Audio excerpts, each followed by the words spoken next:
우리 옆에 계신 분하고 인사 나누시면 감사하겠습니다. 옆자리에 앉아 계셔서 감사합니다. 감사합니다. 네. 오늘도 하나님께서 여러분에게 주시는 은혜가 풍성할 줄로 믿습니다. 오늘 이사야 50장 말씀을 이 전반적인 내용이 무엇인지를 먼저 말씀드리겠습니다. 어떤 것을 꾸밈 없이 단도직입적으로 말하는 것, 그것을 돌직구를 날린다라고 표현을 합니다. 하나님은 크신 사랑으로 용서하는 분이십니다. 그렇지만 하나님께서는 죄에 대해서는 돌직구를 날리시는 분입니다. 여러분 생각해 보시기 바랍니다. 여기 두 명의 의사가 있습니다. 그런데 한 명의 의사는 마음이 여린 겁니다. 마음이 약해가지고 이 환자가 아플까 봐 두려워합니다. 그래서 메스를 들고 있는 손을 살살 놀리죠. 살살 놀려가지고 환자는 애매하게 고통을 당합니다. 그런데 이 악성 종양이 있는 환자인데 정작 종양은 제거되지 않습니다. 자, 두 번째 의사입니다. 이 의사는 손에 사정이 없습니다. 메스를 그냥 확 단호하게 놀립니다. 그래서 이 환자가 막 비명을 지름에도 불구하고 의사는 그 손길을 멈추지 않습니다. 그런데 확실한 것은 무엇이냐? 이 종양을 완전히 제거한다는 것입니다. 자, 여러분께서 만약에 이렇게 수술을 하게 되신다 그러면 어느 의사에게 집도를 맡기겠습니까? 첫 번째입니까? 두 번째입니까? 두 번째이겠죠. 당연한 것입니다. 이 수술은 해악을 끼치는 이 종양을 제거하는 것이기 때문에 단호하면 단호할수록 좋습니다. 하나님도 그렇다는 것입니다. 하나님께서도 죄에 대해서는 단호하게 대처하십니다. 왜냐하면 죄가 사람을 파멸로 이끌어가기 때문에 그렇거든요. 그렇기 때문에 하나님께서는 거룩한 의사시다 이렇게 보시면 틀림이 없습니다. 이스라엘 백성들이 아주 큰 어려움을 당합니다. 그런데 이 어려움이 무엇으로 인한 것이냐면은 죄로 인한 것이다 라는 것이죠. 하나님께서는 이스라엘 백성들이 고통 중에 있을 때 그들을 어설프게 위로하지 않으십니다. 대신 이 고통이 바로 너희들의 죄 때문이다 라고 돌직구를 날리시죠.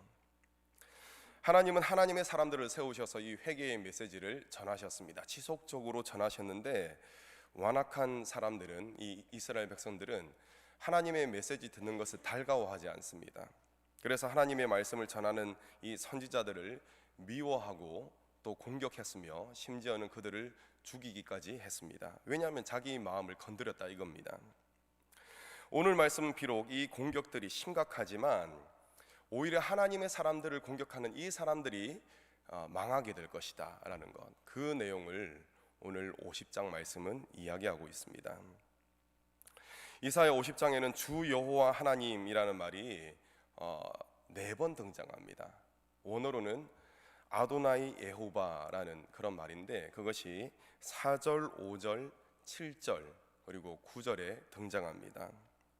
주 여호와라는 것은 무엇을 강조하는 것이냐면은 하나님의 주권을 강조하고 있다는 것입니다. 모든 것이 막 엉망으로 흘러가고 있는 것 같이 보여도 그 가운데 역사를 주관하시는 분이 누구시라고요? 여호와 하나님이다라는 것, 그것을 오늘 말씀은 강조하고 있습니다. 자, 여러분 1절을 보시겠습니다.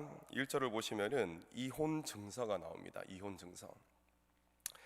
이혼 증서를 발급했다는 것은 무엇을 뜻하냐면은 관계를 끝냈다라는 것, 그것을 뜻합니다. 그런데 잘 읽어보셔야 됩니다. 하나님이 질문하시죠. 이혼 증서가 어디 있느냐라고 질문을 하십니다. 여러분 읽어보시니까 이 느낌상 이혼 증서가 있다는 것입니까? 없다는 것입니까? 하나님이 이혼 증서를 발급하셨다는 것입니까? 발급하지 않으셨다는 것입니까? 예, 않으셨다는 것이죠. 이혼 증서가 없다는 것입니다. 다시 말해 하나님이 나서서 관계를 끝낸 것이 아니다라고 말씀을 하고 계시는 것입니다. 또 어떻게 말씀하십니까? 1절 중반부분에 보시면은 내가 너희를 팔아넘긴 것이 아니다라고 말씀하고 계십니다. 다만 무엇이라고 말씀하시죠? 스스로가 죄악으로 인해 팔렸다라고 말씀하고 계시는 것이죠. 이처럼 자신의 죄악 때문에 이스라엘의 처지가 비천해진 것이고 그리고 그로 인해서 고통을 당하고 있는 것입니다. 그런데 그들은 어떤 마음을 가지냐면은 야, 하나님이 어디 계시냐, 하나님이 우리 편이라면 이럴 수가 없다라는 그런 마음을 가지고 있었다는 것입니다. 우리가 택함 받은 선민인데 왜 하나님은 우리를 보호하지 않으시지? 하나님이 능력이 부족하신가? 그들은 자신의 죄악은 생각하지 아니하고 하나님의 능력 탓을 하고 있다는 것입니다. 그런데 하나님께서는 그렇지 않다, 너희의 죄악 때문이다 라고 분명히 돌직구를 날리시는 것입니다. 다시 말씀드리지만 이스라엘의 죄악이 전능하신 하나님과의 관계를 딱 막아선 것입니다. 여러분 가운데 혹시 하나님과 불통하는 분이 계십니까? 그때 자신을 철저히 돌아보시기 바랍니다. 여러분, 혈관이 좁아지는 것을 동맥경화라고 합니다. 동맥경화는 자신도 모르는 사이에 일어납니다. 이와 마찬가지로 영적인 동맥경화도 자기가 모르는 사이에 일어난다는 것이죠. 자신을 돌아보며 회개하지 않을 때 이 말씀의 기준을 다른 사람에게 적용을 잘합니다. 그런데 자신에게는 적용하지 않습니다. 그러면 반드시 영적인 동맥경화가 생기게 되어 있습니다. 그래서 하나님과의 관계가 막히고 하나님과 결국엔 불통하게 되는 것입니다. 영적인 동맥경화가 일어나면 습관적으로 예배를 드립니다. 그리고 습관적으로 기도를 해요. 습관적으로 말씀을 읽습니다. 그런데 하나님과는 불통하게 된다는 것입니다. 그래서 마음속에는 답답함이 있습니다. 그나마 답답함이 느껴지면 괜찮습니다. 그래도 양호한 편입니다. 나아가서 계속적으로 자신을 말씀 안에서 돌아보지 아니하면 동맥경화가 심해져서 하나님과의 관계가 완전히 끊어졌음에도 불구하고 내가 하나님과의 관계가 끊어졌구나라는 사실을 전혀 느끼지 못하는 그런 무감각 가운데 빠지게 된다는 것입니다. 이렇게 되면 정말 큰일이 나는 것이죠. 돌이킬 수 있는 기회를 더 이상 얻지 못할 수도 있습니다. 그렇기 때문에 자신을 말씀 앞에서 끊임없이 돌아보며 하는 회개가 있어야 한다는 것입니다. 말씀의 거울 앞에 날마다 나아가시는 저와 여러분 되시기를 간절히 소망합니다. 자, 이제 4절에서 9절까지 말씀을 보시겠습니다. 4절에서 9절까지의 말씀을 보시면 정말 당당한 그런 이사야의 고백을 볼 수가 있습니다. 그런데 이 고백은 이사야만의 고백은 아닙니다. 자, 그렇다면 어떤 뜻이냐면요, 이 고백은 하나님으로부터 쓰임받기 합당한 모든 사람들, 다시 말해서 모든 믿음의 사람들이 하게 되는 고백이다라는 것입니다. 4절 말씀에 학자들 같이 말하게 하시고 깨닫게 하신다라고 했습니다. 하나님의 영, 성령으로 말미암아 영혼 깊은 곳에 비상한 깨달음이 있다는 것이죠. 이 놀라운 깨달음이 있기 때문에 하나님의 진리를 부정할 수가 없는 것이고, 이 놀라운 깨달음 때문에 하나님의 역사하심을 그 어떠한 심각한 상황 가운데서도 부정할 수가 없다는 것입니다. 하나님은 살아계셔서 역사하신다라고 말하고 또 그렇게 살아갈 수가 있다는 것입니다. 자, 5절 말씀 말미의 말씀에 뭐라고 되어 있습니까? 어려움이 있다 해도 뒤로 물러선다는 것입니까? 물러서지 않는다는 것입니다.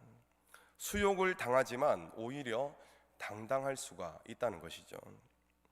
하나님이 도우시며 하나님이 의롭다 하시는 자는 환난을 당할지라도 반드시 승리하게 될 줄로 믿으시기 바랍니다. 9절 말씀 함께 읽습니다. 9절 시작. 보라, 주 여호와께서 나를 도우시리니 나를 정죄할 자 누구냐? 보라, 그들이 다 옷과 같이 헤어지며 좀이 그들을 먹으리라. 아멘. 자, 하나님 편에 선자가 있으면은 그 사람들을 공격하기 위해서 수많은 악인들이 정말 여러 가지 방법을 사용합니다. 자, 그런데 하나님 편에 선 나를 정죄하는 자가, 여러분 이때 중요한 것이 있습니다. 내가 하나님 편에 섰다는 것이 중요합니다. 내가 죄악의 자리에 막 머물러 앉아 있고 죄악의 자리에서 뭉개고 있을 때 그때를 이야기하는 것이 아니라 내가 하나님 편에 섰을 때를 이야기하는 것입니다. 하나님 편에 선 나를 정죄하는 자가 어떻게 된다고 했습니까? 오히려 쇠약해진다라고 이야기하고 있는 것입니다. 항상 하나님 편에 서셔서 이러한 승리를 얻으시는 저와 여러분 되시기를 간절히 소망합니다. 자, 10절 말씀 함께 읽습니다. 10절 시작. 너희 중에 여호와를 경외하며 그의 종의 목소리를 청종하는 자가 누구냐? 흑암 중에 행하여 빛이 없는 자라도 여호와의 이름을 의뢰하며 자기 하나님께 의지할지어다. 아멘. 여러분, 흑암 중에 거할지라도라고 했습니다. 흑암이라는 것은 아무런 소망이 없다는 것입니다. 이러한 상황 가운데서도 오직 하나님만을 의지하라라고 선포하고 있는 것입니다. 여러분, 어두울 때, 정말 어두우면 어두울수록 빛이 어떻게 되겠습니까? 작은 빛이 더욱더 드러나게 되어 있습니다. 어두울 때일수록 그렇다는 것입니다. 이와 마찬가지로 힘들수록 하나님의 하나님 되심이 더욱더 드러나게 된다는 것입니다. 여러분, 지금 힘드십니까? 아니면 또 답답하십니까? 답답함 때문에 잠을 못 이루는 그런 분이 혹 계십니까? 자, 따라하시기 바랍니다. 이때야말로 하나님이 일하실 때다. 맞습니다.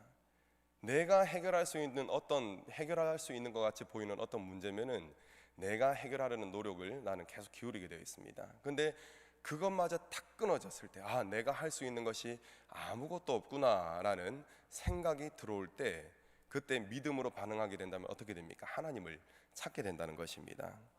그러면 어려운 가운데서 나는 절망하지 아니하고 하나님이 주시는 능력으로 말미암아 그 난관을 돌파하게 된다는 것입니다.